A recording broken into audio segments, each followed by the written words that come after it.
Now, when you go to graphing these functions in two variables, there's another thing they introduce here called level curves, which is kind of like a topographic map. If you look at a map of a mountain, they'll sometimes show the elevations with this topographic map. Well, this is same basic idea on, they call it level curves for our two variable functions. And all this is, it's a graph of z equals f of xy with taking fixed values of z.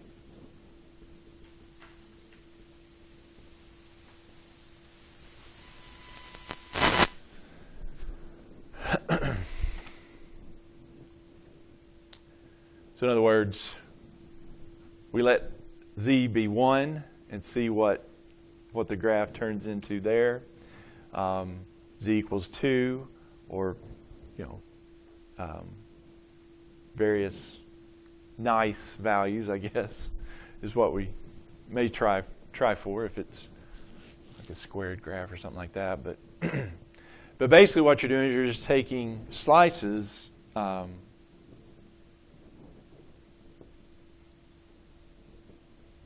Slices of your graph at different levels. So hence the name level curves. I mean, if you think about here, think of a sphere. Well, if we slice our sphere up at different levels, at level 0, you got a circle, all right, this big.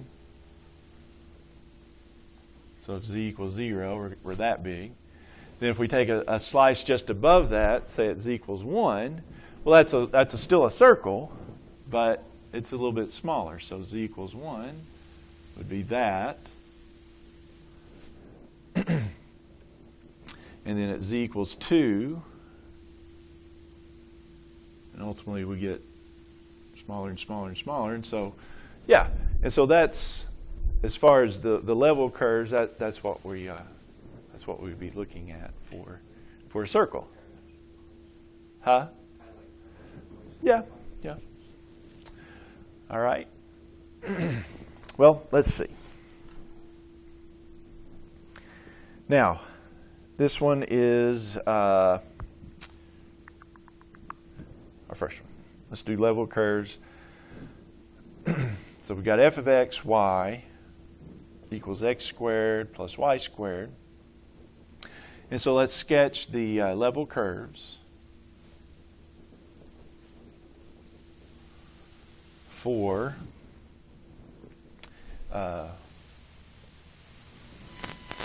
C or K. I think the book may use K, but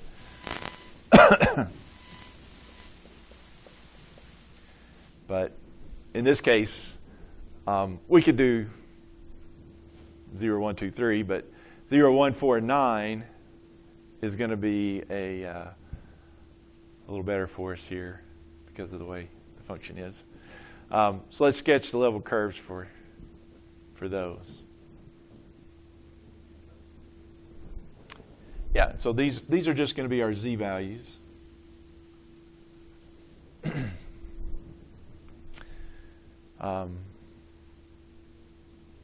Which are, we write it f of xy equals x squared, but the fxy is z. So yeah, if we've got c equals 0, here we've got x squared plus y squared equals 0,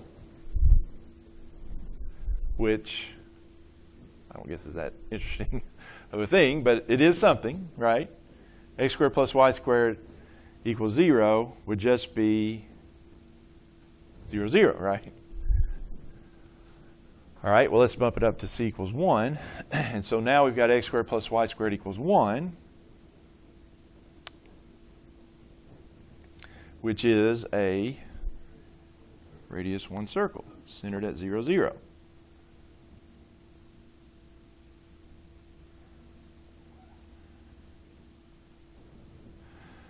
All right, and so you can see why we bumped it to 4 instead of 2, because now it's a x squared plus y squared. Yeah, we've got a circle radius 2 there.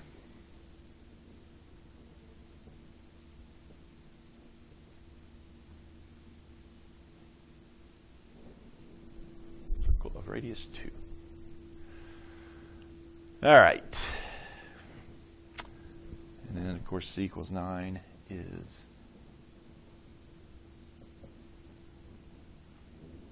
radius 3. Okay, so we get the idea. Now, important to understand here what then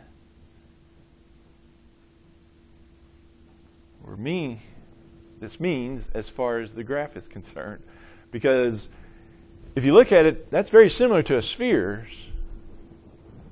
If we put those all three here together, this would be our level curve, what do they call it? The contour map. The contour map of this looks similar to the level curve contour map of a sphere because you got 0, 0.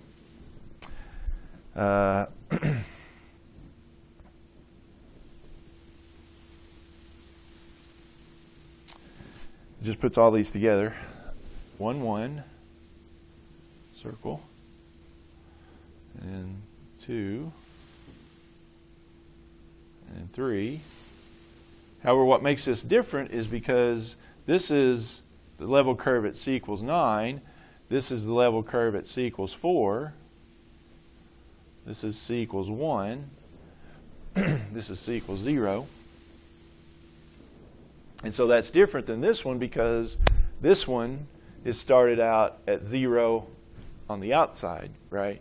And then it worked its way in. So we've got something different going here. And so if we use that to help us, here's what the actual graph looks like.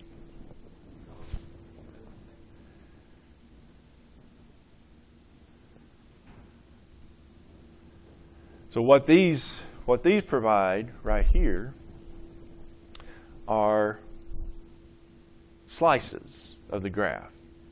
And so when we put this on the XYZ coordinate system at c equals 0, so that gives us our level for the z, right?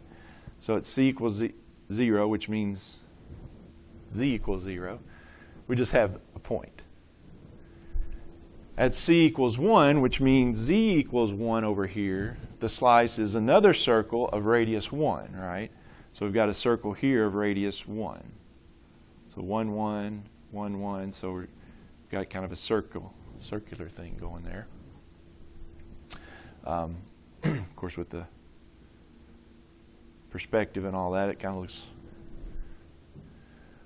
Now, to get the radius 2 circle, though, we have to go up to level 4. So 1, 2, 3, 4. And so that's where our the 2 radius circle is. So that's a little, here's 1, here's 2. Okay, so right about there. And so we've got that circle slice right there. And then to get the 3, we have to go all the way up to 9. Is that 4, 5, 6? So let's say there's 9. And so that's our radius 3 circle right there. And so putting all that together, here's what we get. Paraboloids. Paraboloids,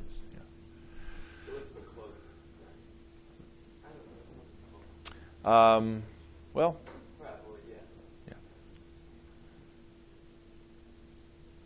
yeah, because each slice, if you sliced it this way, it would be a parabola, yeah. Okay? All right.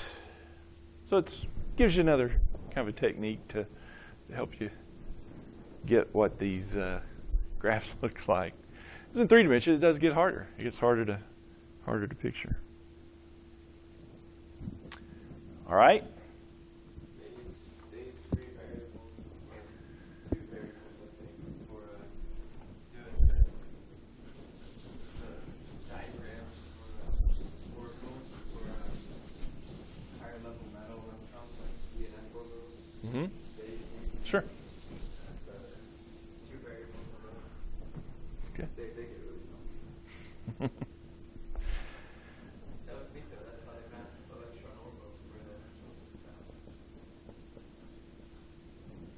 All right, let's try this one. ln of x squared plus y.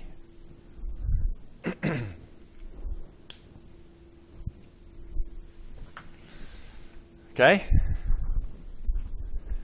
All right, so let's do the level curves for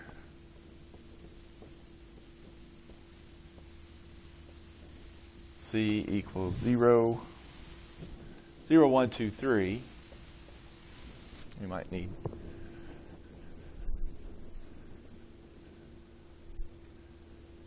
think about others too to get the full graph here. Okay. All right.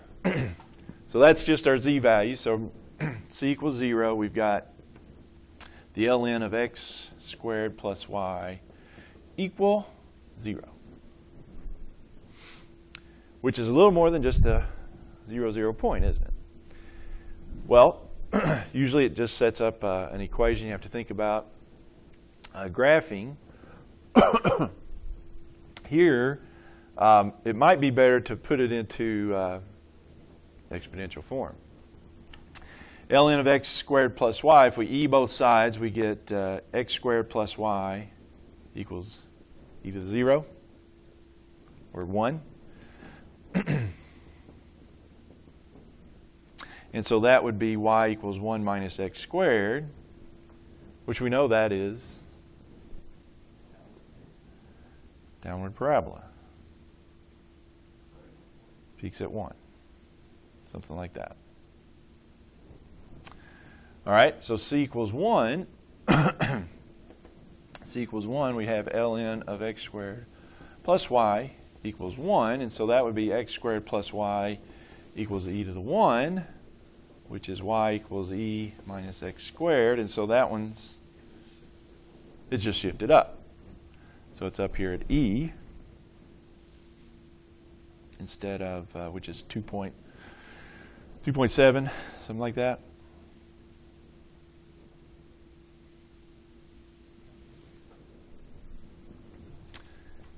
And you kind of see what's happening here. At c equals 2, what are we going to get? Well, this will be e squared, won't it? So we get y equals e squared minus x squared. So yeah, we get this family of parabolas that, yeah, just moving up the vertex. So if I kind of translate those here, let's see. Here's 1. So that's c equals 0. At c equals 1, we're at e. About there, right?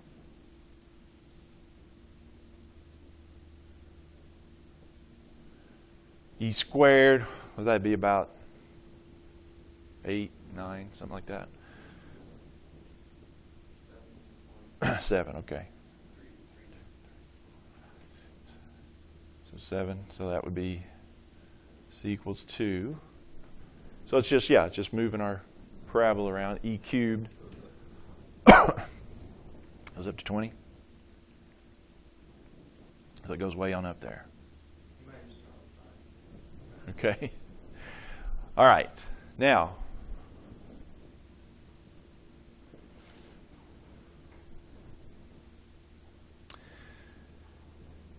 if we try to use that to graph our function, let's see. See if we can figure that out.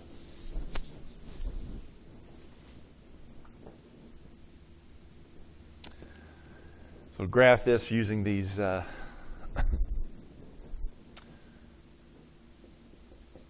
level curves here.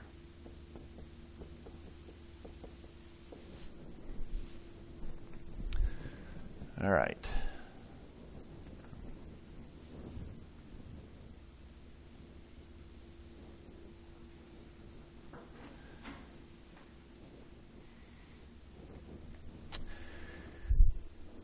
So at level 1, we got a parabola. So the parabola, here's our xy plane. So our parabola is down here on this, right? So, but it's, you know, at z equals 0, the 0 level. So we got this parabola. that, we can kind of see the intercept, so that kind of gives us, so it's right here at 1, right? And then, well, that would be 1 too, I guess. But it's kind of like this, all right?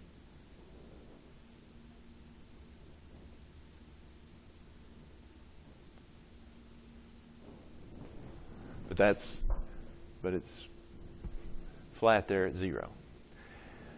Now at z equals 1, what happens? So if we go up to the z equals 1 now, the parabola is shifted out. So it's now at, the y value now is at 2.7, it's e. So the y value is out here, 2.7, but it's the level is up here. And so our parabola is up here.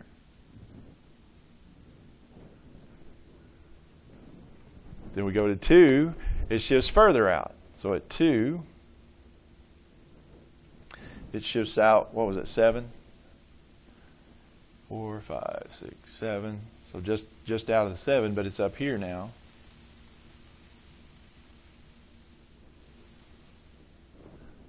Okay. And then this one, the next one goes at z equals 3. It goes way out there. 20, what'd you say, 20 something? So its vertex is now out here, so. All right. So we get this funky looking thing here. That's the outer edge of it, right? And then these kind of connect up here, so you kind of get I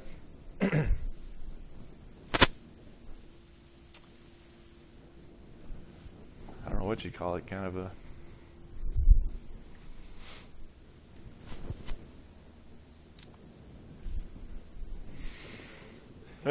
bow of a boat kind of looking thing, isn't it? Yeah. So, yeah. All right. I don't think if you went with negative values for range. Yeah, it gets kind of crowded in here because you get e to the negative 1, e to the negative 2. Those are still positive values. So if you do level curves for negatives, they're still in here. They just get real crowded, and so it's real crowded. It's very similar to these. It might appear like a straight line. Yeah. Exactly. All right. Let's see.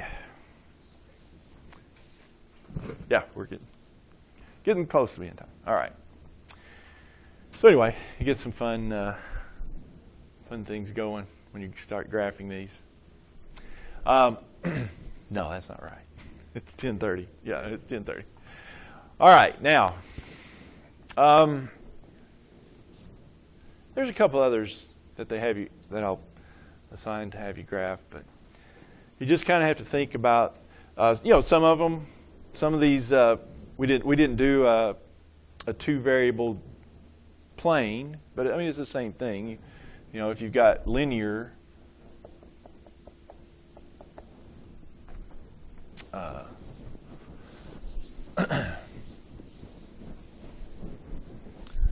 you've got linear terms, x and y are just in a linear format,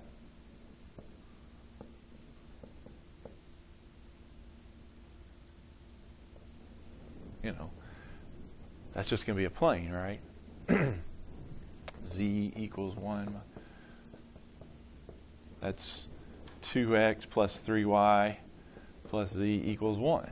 Okay, and so that's our basic plane. You just can go.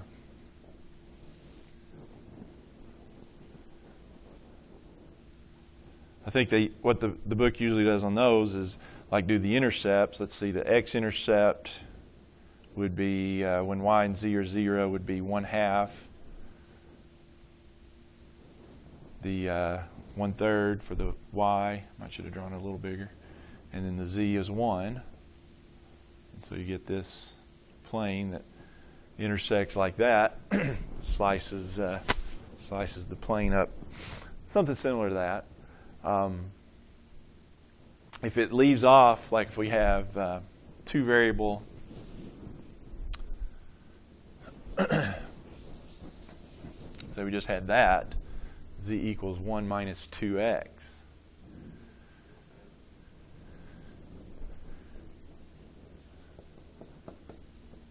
Well, just think about it in the xz plane first of all. Yeah, the y can be anything. But in the xz plane, just think about what that is. And even if it was this, let's do this, okay? In the xz plane, that is a parabola, right? So in the xz plane, we've got 1 minus 2x squared, so that's this, right? Something like that, right? Well, yeah, okay. So now, yeah. So in the xz plane, I've got this curve right here, which is, turned downward, crosses the x-axis. I don't know if that's right or not, but somewhere like that. And then back here, so we've got this in the xz plane. And then the y just makes that, the y can be anything, so it just extends that, right? Either way.